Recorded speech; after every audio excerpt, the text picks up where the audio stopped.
शांति से देवाः शांतिर्ब्रह्म शांतिः सर्वगुण शांतिः शांतिरेव शांतिः सामा शांतिरेधि।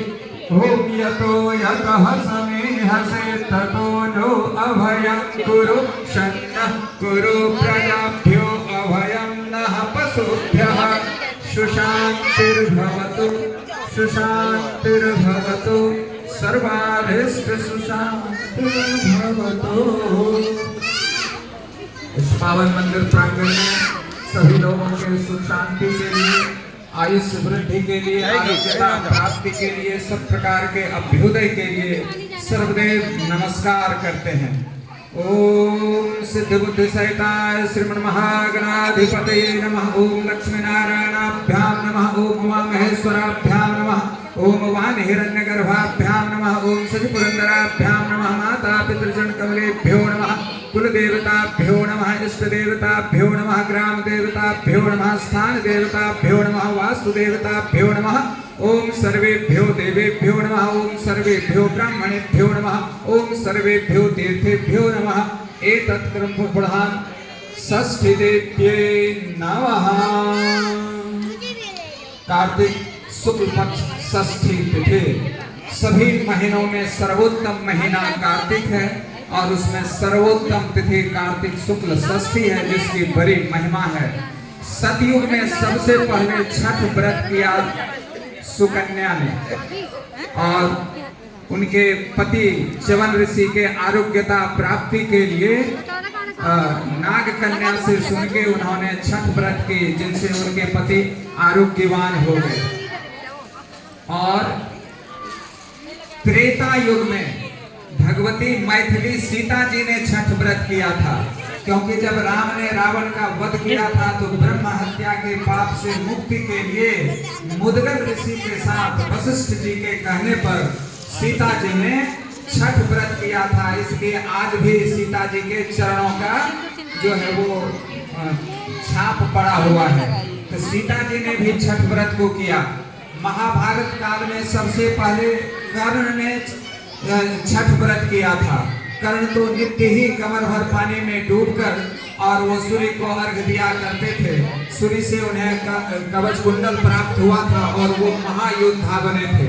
तो छठ व्रत की महिमा तो द्रौपदी ने सुना। द्रौपदी ने इसके बाद छठ व्रत किया था। जब पांडव वनवास में गए थे तो वनवास से पुनः उनका जो राज्यपाट वापस लौट आए, इसके लिए उन्होंने छठ व्रत किया था और उन्हें उनकी प्राप्ति पुनर्प्राप्ति हो गई थी।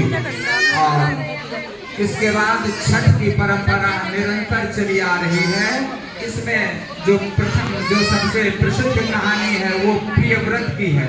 प्रियव्रत राजा अपनी पत्नी मालिनी के साथ जो है जीवन यापन कर रहे थे, लेकिन उनको कोई संतान नहीं था, वो निसंतान थे। तो संतान प्राप्ति के लिए उन्होंने कश्यप ऋषि से प्रार्थना की। तो कश्यप ऋषि ने यज्ञ का खीर उन्हें प्रसाद के रूप में खिलाया, जिससे उन्हें एक पुत्र की प्राप्ति हुई। लेकिन वो पुत्र मृत ही जन्म लिया। इससे वो बड़े दुखी हुए और शमशान घाट पे विलाप कर रहे थे, अपने जीवन को खत्म करना चाह रहे थे। तभी देव प्रेरणा से वहां पे भगवती के रूप में प्रकट हुई ब्रह्मा जी की मानस पुत्री देवसेना। और देवसेना ने कहा कि प्रकृति के षष्ठ अंश से उत्पन्न मैं षष्ठी हूँ। यदि तुम कार्तिक शुक्ल पक्ष में षष्ठी व्रत करो और दूसरों को भी करने के लिए प्रेरित करो तो तुम्हें पुत्र की प्राप्ति होगी। और प्रियव्रत और मालिनी ने विधि पूर्वक कार्तिक शुक्ल पक्ष षष्ठी तिथि को छठी मैया का ये व्रत किया, जिनसे उन्हें संतान की प्राप्ति हुई। और तब से कहने का मतलब है कि सतयुग, त्रेता, द्वापर और कलयुग, हर एक युग में छठ व्रत किया जाता रहा है। छठ व्रत की बड़ी महिमा है। जो सच्चे मन से छठी मैया का व्रत करते हैं उनकी सारी कामनाएं पूर्ण होती हैं। सायंकालीन समय में ये कथा मैंने सभी बहनों को कहा और सारी बहनें अब जल में खड़ी हैं अर्घ देने के लिए। अब हम लोग जो है प्रस्तुत होंगे और वहीं पे मैं सूर्यार्घ का मंत्र बोल के सभी बहनों को अर्घ दूंगा और हमारे सारे मित्र भाई सब लोग अर्घ देंगे, क्योंकि ये सूर्य देव को अर्घ देते हैं, डूबते सूर्य को भी और उगते सूर्य को भी अर्घ देते हैं दोनों समय। और 3 मंत्र से 3 बार अर्घ देंगे। पहला मंत्र पढ़ेंगे, ओम आकृष्णेन रजसा वर्तमानो निवेशयन् अमृतम्